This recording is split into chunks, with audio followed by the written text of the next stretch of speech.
Taip, sveiki visi. Man atsitiko bėda, užpuolė pelėsis. Tai pradėjau naikyti pelėsį. Pirmiausiai, jeigu jūs turite namuose pelėsį, neapsigaukit niekas ir nepirkit tų pigių chemijų ir nepurškit ant kampų, tai tikrai nepadės.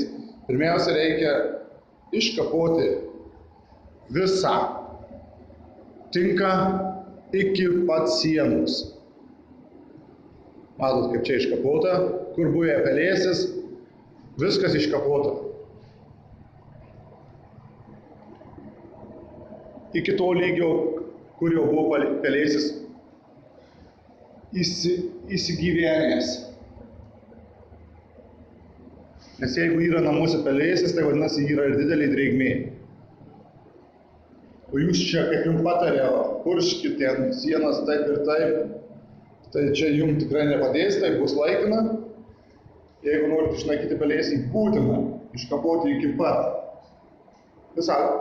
pat pagrindo, visą sieną reikia tinką iškapoti.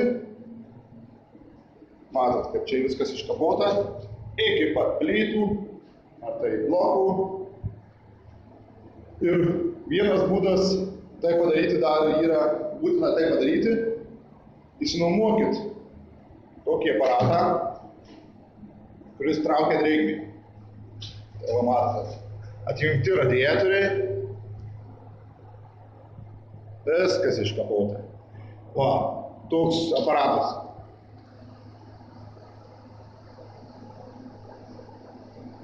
Pajungtas prieš, grubiai pasakyti, 12 valandų ir tai va jau ištraukta drėgmės, matote, čia apie 4-5 litrai vandens.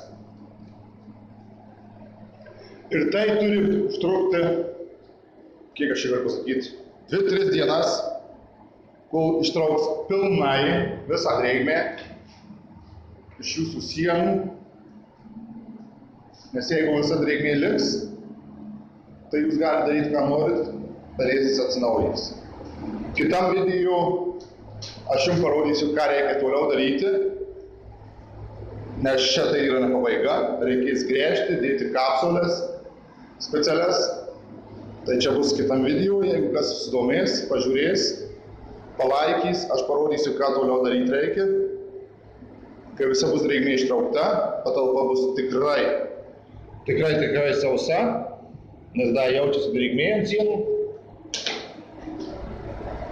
Bus gręžiamos skylės, dėdamos kapsulės. Kas susidomės, pažiūrės mano video. Parodysiu sekančią eigą, kaip išnaikyti tikrai pelėsį bent 30 metų.